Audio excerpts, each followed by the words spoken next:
ये बहरुल काहिल Pacific ocean में सबसे बड़ी अमेरिकी नेवल बेस पर्ल हार्बर है। 7 दिसंबर 1941 1941 की सुबह इस बेस पर जापान ने हमला कर दिया। जापानी तैयारों और आबदोजों के जबरदस्त हमले में 21 अमेरिकी बहरी जहाज और 347 347 तैयारे तबाह हुए। 2335 अमेरिकी जवान और ऑफिसर हलाक, 1143 जख्मी हो गए।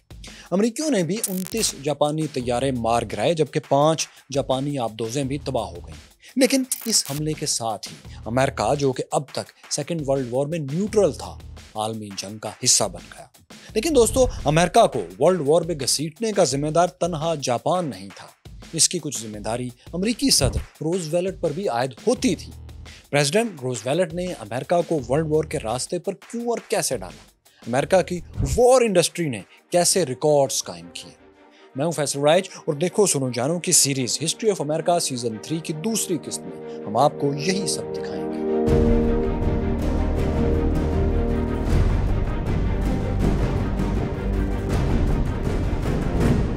11 मार्च 1941 1941 को अमेरिकी सदर रूजवेल्ट ने एक कानून लैंड लीज एक्ट पर दस्तखत किए, जो अमेरिका को सेकेंड वर्ल्ड वॉर का हिस्सा बनाने वाला था। इसके तहत अमेरिका ने बरतानिया, चीन और अपने दूसरे इत्तेहादियों को फौजी और माली मदद देना शुरू की। आप जानते हैं कि 41 सेकेंड वर्ल्ड वॉर का तीसरा साल था।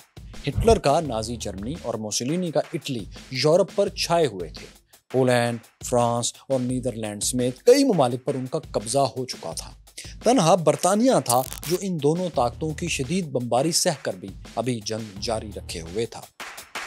प्रेसिडेंट रूजवेल्ट ने नवंबर 1939 1939 में न्यूट्रलिटी एक्ट पास करके बज़ाहिर इस जंग में अमेरिका को गैर जानिबदार रखा हुआ था, लेकिन उनकी हमदर्दियां ज़ाहिर है बरतानिया के साथ थीं। रूजवेल्ट का ख्याल था कि बरतानिया एक डेमोक्रेसी है, जमहूरियत है और वो जर्मनी और इटली की डिक्टेटरशिप से लड़ रहा है। इसीलिए वो अमेरिका का इत्तेहादी है, क्योंकि अमेरिका भी बरतानिया ही की तरह एक डेमोक्रेट, एक जमहूरी मुल्क था। उनका यह भी ख्याल था कि बरतानिया की फौजी और माली मदद करना अमेरिका की सिक्योरिटी के लिए भी बहुत ज़रूरी है। यानी कल कलां अगर जर्मनी और इटली अमेरिका के खिलाफ कोई महाज खोलें तो बरतानिया ही उनका फितरी इत्तेहादी बनेगा। तो इसलिए उन्होंने बरतानिया की पेशगी मदद शुरू कर दी। दूसरी तरफ लैंड लीज एक्ट के तहत उन्होंने चीन को भी माली मदद देना शुरू कर दी, क्योंकि वो भी जापान से लड़ रहा था। जापान अमेरिका के बरक्स जर्मनी और इटली का इत्तेहादी था। फिर जापान पैसिफिक ओशन में एक बड़ी अंपायर कायम करने की कोशिश भी कर रहा था। ताइवान से लेकर वियतनाम और कंबोडिया तक एक बड़े इलाके पर उसका कंट्रोल हो चुका था। 1931 1931 में उसने चीन पर भी हमले शुरू कर दिए थे और 10 वर्ष में उसका एक बड़ा इलाका हड़प कर लिया था। ये कहानी हम आपको हिस्ट्री ऑफ चाइना सीरीज में ज्यादा तफसील से भी दिखा चुके हैं। तो खैर, इस कब्जे की वजह से जापान की बढ़ती फौजी ताकत को भी रूजवेल्ट अमेरिका के लिए अब खतरा समझने लगे थे। जापानी अंपायर के करीब ही फिलिपाइन समेत कई अमेरिकी कॉलोनीज मौजूद थी। प्रेसिडेंट रूजवेल्ट को खदशा था कि जापान इन पर भी हमला न कर दे। इसके अलावा चीन की नेशनलिस्ट गवर्नमेंट के सरबराह चियांग काई शेक से रूजवेल्ट के बहुत अच्छे ताल्लुकात थे। चुनाचे लीज एक्ट के तहत चीन को भी अमेरिकी मदद मिलना शुरू हो गई। यूं रूजवेल्ट जाने अनजाने में अमेरिका को सेकेंड वर्ल्ड वॉर के थिएटर के बहुत करीब कर ले आए थे। लेकिन दोस्तों, जापान जो कि अमेरिकी कॉलोनीज के बहुत करीब आ गया था, वो भी फौरी तौर पर अमेरिका से लड़ नहीं सकता था। इसकी वजह थी तेल, ऑयल। जापान अपनी ज़रूरत का 90% ऑयल अमेरिका या फिर इंडोनेशिया और मलेशिया से इंपोर्ट करता था। अब यूं था कि इंडोनेशिया नीदरलैंड की कॉलोनी था और मलेशिया ब्रिटिश की कॉलोनी था। यानी जापान तेल के लिए अमेरिका का मोहताज था या फिर उसके इत्तेहादियों पर डिपेंडेंट था। इसलिए वो अमेरिका से जंग लड़ते हुए ज़रा हिचकिचा रहा था। लेकिन हुआ ये कि चीन में बढ़ती हुई जापानी पेशकदमी ने सदर रूजवेल्ट को इतना बेचैन कर दिया कि उन्होंने एक इंतहाई कदम उठा लिया। उन्होंने बरतानिया और नीदरलैंड के साथ मिलकर जुलाई 41 में जापान को तेल की सप्लाई बंद कर दी। इस बंदिश ने जापान को मजबूर किया कि वो तेल के लिए इंडोनेशिया और मलेशिया पर खुद आए और कब्जा कर ले। लेकिन इन तक पहुंचने के लिए अमेरिकी कॉलोनी फिलिपाइन से गुजरना जरूरी था। फिलिपाइन को हवाई में अमेरिकी नेवल बेस पर्ल हार्बर से मदद पहुंच सकती थी और पहुंचती थी। इसीलिए जापान ने इस बेस को, हवाई की बेस पर्ल हार्बर को न्यूट्रलाइज करने का प्लान बनाया और इसके नतीजे में साथियों वो हमला हुआ जो वीडियो के शुरू में हमने आपको दिखाया है। वैसे इस हमले की मुकम्मल डॉक्यूमेंट्री फिल्म भी आप दोस्तों DSJ की सेकेंड वर्ल्ड वॉर की इस वीडियो में देख सकते हैं। खैर, पर्ल हार्बर पर हमले के बाद 11 दिसंबर को जर्मनी और इटली ने भी अपने इत्तेहादी जापान की हमायत में अमेरिका के खिलाफ ऐलान जंग कर दिया। यूं साथियों, अमेरिका सेकेंड वर्ल्ड वॉर में बाकायदा दाखिल हो गया, जिसकी बड़ी जिम्मेदारी प्रेसिडेंट रोजवेल्ट के सर जाती है। पर्ल हार्बर पर हमले के बाद जापानी एयरफोर्स ने फिलिपाइन के दारुल हुकूमत मनीला में भी अमेरिकी फिजाई अड्डों को निशाना बनाया।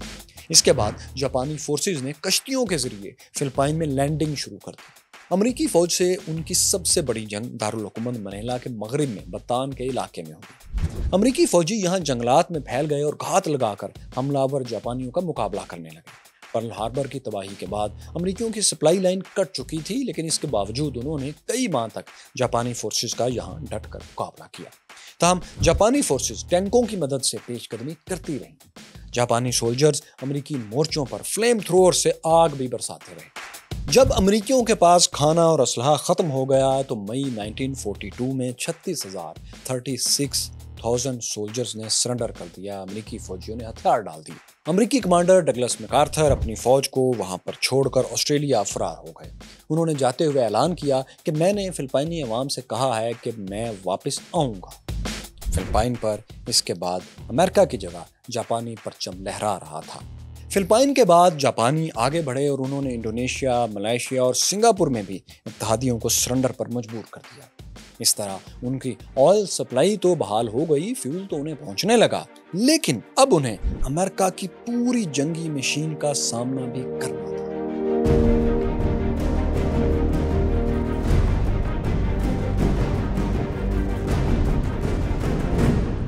सेकेंड वर्ल्ड वॉर में अमेरिका की सबसे बड़ी ताकत थी इसकी वॉर इंडस्ट्री।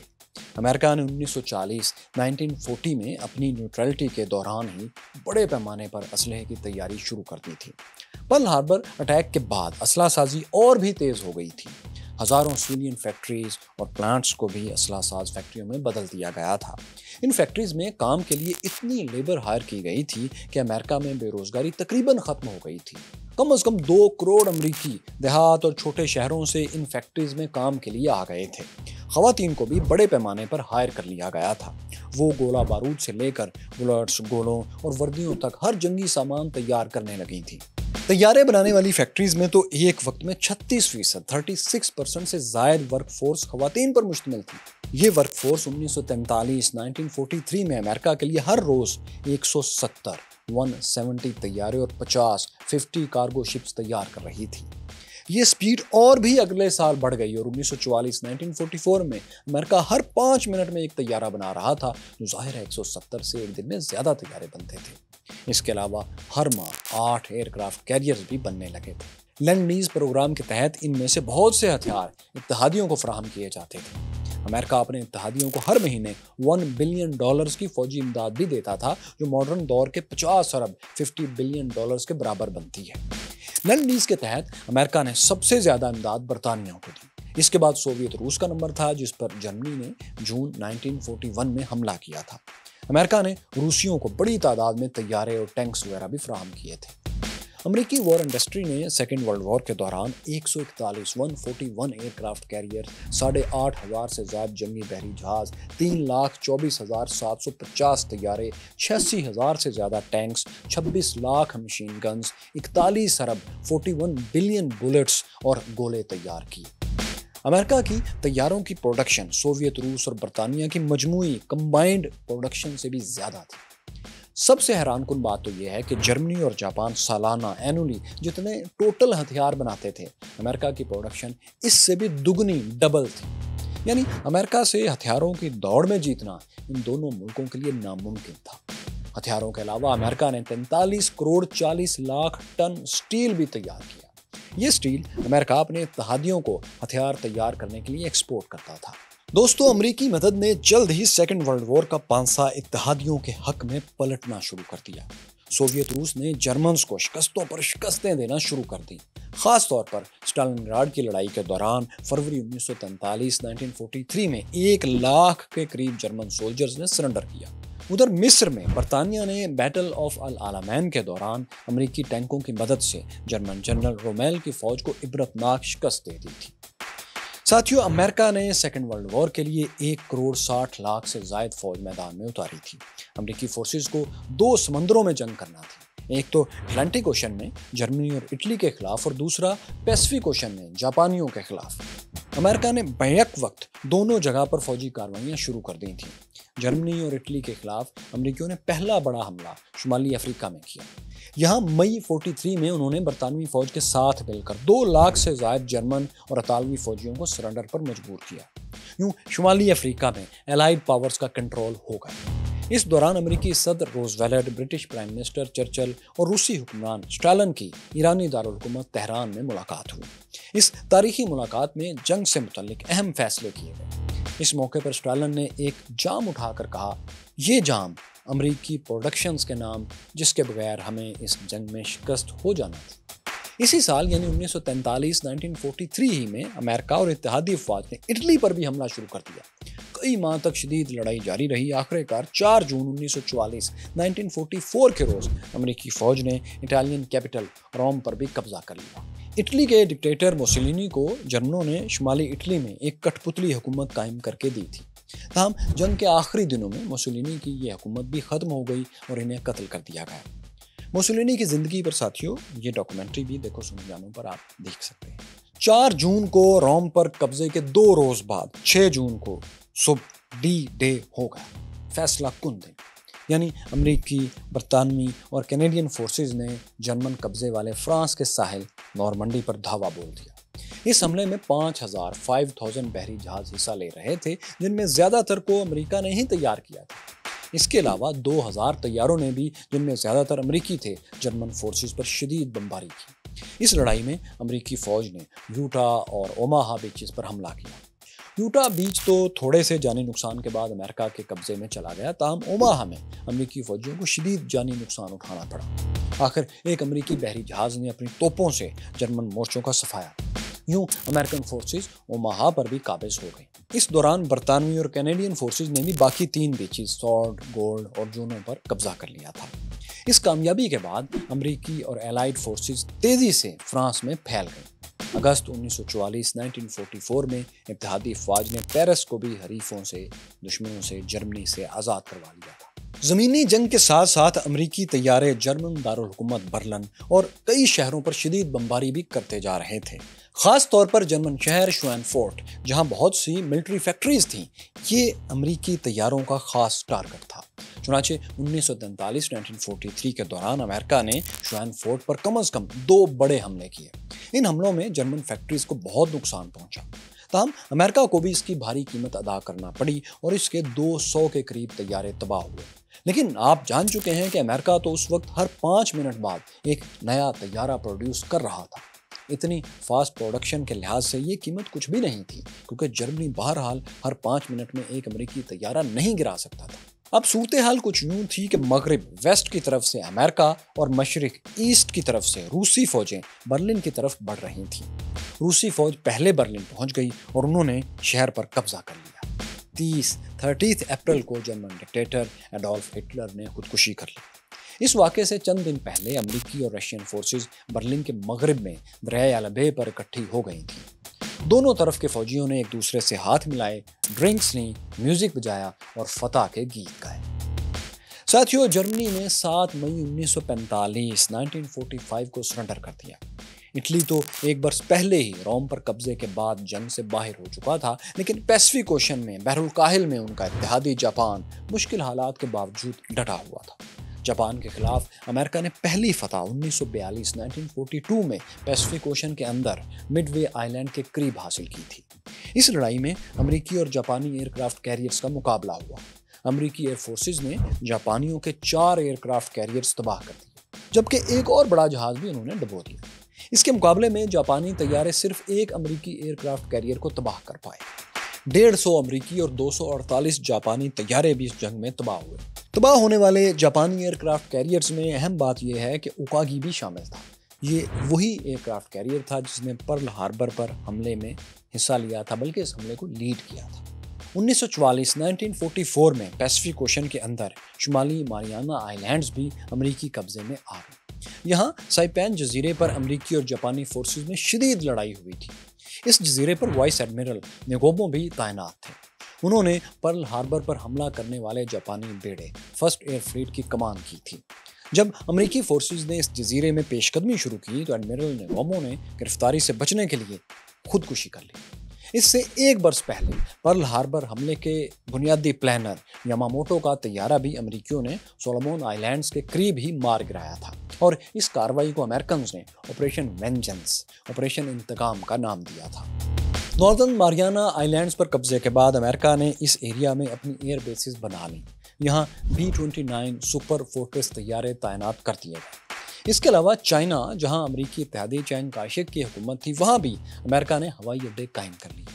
इन सब बेसिस से उड़ने वाले तैयारों ने जापानी शहरों पर शदीद बमबारी शुरू कर दी। दारुल हुकूमत टोक्यो, योकोहामा और ओसाका समेत कई शहरों को बुरी तरह तबाह कर दिया गया। सिर्फ टोक्यो में 9 और 10 मार्च 1945 की दरमियानी रात 1 लाख सिविलियंस मारे गए। अक्टूबर 1944 1944 में अमेरिकी फोर्सेस फिलिपाइन के साहिलों पर उतरने लगे। अमेरिकी जनरल डगलस मैकार्थर, जो पहले ऑस्ट्रेलिया फरार हो गए थे, वो इस हमले को अब लीड कर रहे थे। उन्होंने फिलिपाइन के साहिल पर उतरते ही रेडियो पर ऐलान किया, फिलिपाइन के लोगों, देखो मैं वापस आ रहा हूँ।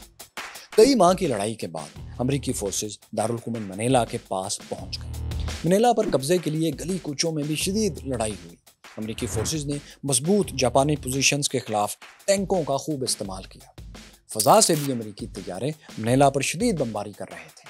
इस बमबारी से शहर में इमारतों और पुलों वगैरह को बुरी तरह नुकसान पहुंचा। बहुत सी इमारतें और ब्रिज तबाह हो गए। तकरीबन पूरा शहर ही मलबे का ढेर बन गया। जापानियों की सख्त मुज़ाहमत के बावजूद अमेरिकी फौज शहर में पेशकदमी करती चली गई। अमेरिकी घेरा तंग होने के बाद बहुत से जापानी फौजियों ने सरेंडर भी कर दिया। मार्च 1945 1945 के शुरू में ही अमेरिकी फौज मनीला पर काबिज हो चुकी थी। ताहम फिलिपाइन के कई इलाकों में सेकेंड वर्ल्ड वॉर के आखिर तक लड़ाई जारी रही। ये आइकॉनिक पिक्चर भी उसी दौर की है जब 45 के शुरू में अमेरिकियों ने एक अहम जापानी जजीरे आइवो जिमा पर अपना परचम लहराया था।